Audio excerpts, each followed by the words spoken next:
Siya'y lumiwanag sa puso kong madilim.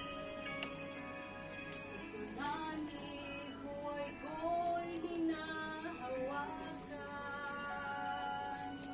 Kaya maglilingkod, isusuko ang lahat sa Kanya na nangako at umibig ng tapat. Susunod anumang maging kalagayan, mamumuhay sa Kanyang kalooban.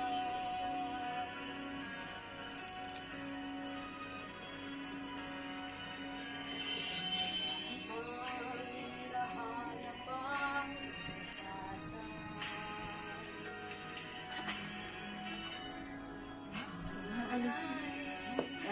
gusto ng ligaya,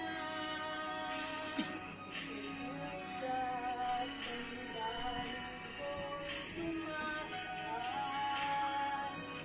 Ako'y panatag, buhay ko'y Kanyang nililingap. Kaya maglilingkod ako, isusuko ang lahat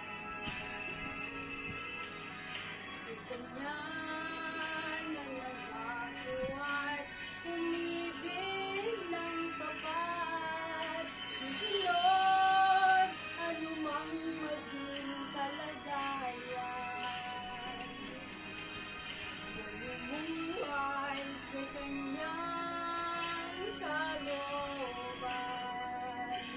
Kaya maglilingkod, isusuko ang lahat sa Kanya na nangako at umibig ng tapat. Susunod anumang maging kalagayan,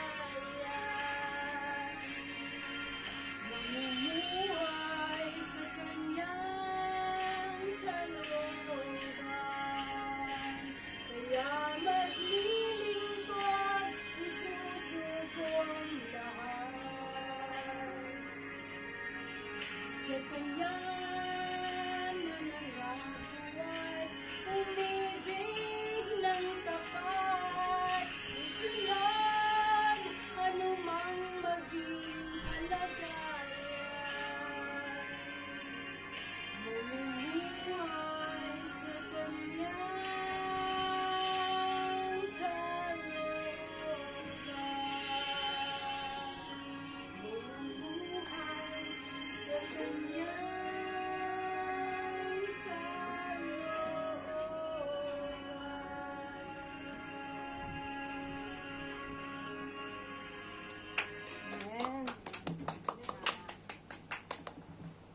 Magpapasalamat din ako sa kanyang kabutihan, although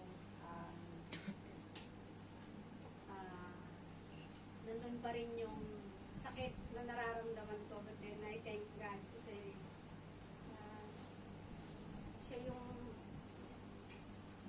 siya yung nagre-relieve talaga sa nalalapit na pagka-admit ko sa hospital. Sana pray niyo po ako na yung magiging result is negative siya. Amen. Kasi napapansin ko talaga yung kulay pa ng ihi ko talaga. Hindi ko alam kung yung sa dugo ko yun. Kasi nga diba mababa yung red blood cell ko. So, nag-iiba siya. But alam kong gagawang para ng Panginoon. Siya yung mag-work sa buhay ko na kiname ko na negative yung result ng biopsy ko. So, sabi nga niya na heal me, Lord, and I will be healed. Amen. And save me, and I will be saved. So, claim ko na pinagaling na niya yung sakit na nararamdaman ko. Kasi ngayon, paubos na yung pain reliever ko. Talagang yung kagabi talaga, nag-iisa pa naman ako. wala si amo ko, kasi nagturo siya. Yung feeling ko talaga yung tiyan ko bloated siya. Parang hindi ko alam yung kung saan nanggagaling yung sakit na nararamdaman ko. Then, pray lang ako ng pray na nire-review ko talaga yung hanggang makatulugan ko na lang. Tapos hindi kasi ako makatulog, sabi ko. Humingi na lang ako ng ni amo ko ng sleeping pills niya para makatulog ako. Kasi pagka umabot na ng 11 na hindi pa talaga ako natulog. Hindi na talaga ako matutulog noon the whole night. So paggising ko ng umaga, yung katawan ko talaga weak na weak siya. So sabi ko, Lord, ikaw yung nagre-renew ng kalakasan. So sabi ko, kalakasin mo yung mga tuhod ko kasi minsan talagang gaya ngayon, parang nanginginig sila yung mga joint ko talaga, parang ang sakit ng yung buto ko. But I really thank God na nakakapunta pa rin ako dito para pray sa Kanya. And I really thank God kahit sa pamilya ko nandyan siya palagi. So babalik ko yung papurit pasasalamat. Amen. Amen.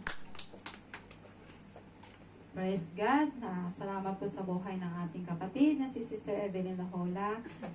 Tunay nga na napakabuti ng ating Diyos na buhay na bagamat man na dumaranas man tayo ng pagsubok sa ating buhay, nandyan si Lord na laging karamay natin, gumagabay sa atin. Kung nakakaranas man tayo ng sakit sa katawan natin nandyan si Lord na nag-iisang doktor natin, mga kapatid. Siya lamang yung dakilang manggagamot natin, mga kapatid. Basta manalig po tayo na si Lord lamang ang makakapagpagaling sa sakit na nararamdaman natin. Amen po ba, mga kapatid? Amen. Amen. Tayo na po'y darako sa ating susunod na gawain, kundi ito po yung napakahalagang gawain, ang ating preaching, ang pakikinig. Kailangan ito natin ng ating puso at isipan sa ating pakikinig sa ating banal na salita ng Diyos para araw-araw natin ito na magagamit sa pang-araw-araw na pamumuhay natin, mga kapatid. Akin na pong tinatawagan ng ating mahal na pastora, kundi si Pastora Evangeline Bautista. Praise the Lord. Salamat, kapatid. Palakpakan natin ng the best. Ang Panginoon. Hallelujah. So, purihin ang Panginoon. Ngayong umaga ay dadako tayong muli sa patuloy na pakikinig, mga kapatid. Pakikinig po ng salita po ng ating Panginoon. Yung kapahayagan po ng ating Panginoon sa ating lahat. Amen? Amen po. So, bago tayo magpatuloy, manalangin muna tayo. Umikit po tayo at tumuko at manalangin. Amang banal na makapangyarihan sa lahat, salamat sa patuloy na pagkakataon na pinagkakaloob mo sa bawat isa po sa amin, O God, upang kami ay makapagpuri at sumamba sa iyo sa Espiritu at sa katotohanan, O God. Bagamat ang panahon, Panginoon, ay nandyan po na gusto kaming hadlangan, but then, Lord, we are still here because we love you and we want to worship you, Father God. At hindi po ito yung makakapigil sa amin upang kami ay magpuri at sumamba po sa iyo, Panginoon. Kaya sa oras na ito, we are here, O God. We are asking, please, God. Hello? Amen? Sabi naman niya, ito na yung pamumuhay ninyo. Ito na yung pamumuhay ninyo ngayon, di ba? Sabi niya, ito na yung ginagawa ninyo. Ito na yung pamumuhay ninyo ngayon. Ayan, nabubuhay na po tayo. Amen, sa ating pananampalataya. Pero, nagtuloy ang kanyang pangungusap. Ano po yung sinabi niya? Now we ask you. Hinihiling pa rin niya. And urge you. Hello? Amen. Ipinapakiusap niya. Now we ask you and urge you in the Lord Jesus to do this. Okay, lalo nating gawin yung ginagawa natin at ginamit niya yung salitang, now we ask you and urge you in the Lord Jesus to do this more and more. Amen, mga kapatid. Amen po. Itong salitang more and more, patuloy nating gawin ng marami. ang ganitong uri ng nagbibigay ng kaluguran. Kung nagbibigay na tayo ng kaluguran ngayon, gawin palalo natin. Yun ang ibig sabihin. Amen, mga kapatid. Amen. At kaligayahang pamumuhay sa ating Panginoon. Para maligaya ang Diyos, mapapasaya natin siya. Hello? Amen, mga kapatid. Alam ko na tayong mananampalataya sa Panginoon dito po sa CNCF Hong Kong, ay ito yung ninanais natin. Di po ba? Amen? Amen. At hindi lang ninanais, patuloy na ginagawa sapagkat, mga kapatid, napakahalaga na ang Diyos ay nalulugod po natin. Amen? Mahalaga na naliligayahan, napapasaya natin ang ating Panginoon sa ating mga buhay. Amen, mga kapatid. Andyan ba kayo? Amen. Amen. Kaya si Apostol Pablo naman, katulad ng sinabi niya sa 1 Thessalonians, ano yung sabi niya doon? As for other matters, brothers and sisters, we instructed you how to live in order to please God. As in fact, you are living now. We ask you and urge you in the Lord Jesus to do this more and more. Okay, ano pang sinabi sa 2 Corinthians 5 verse 9? So we make it our goal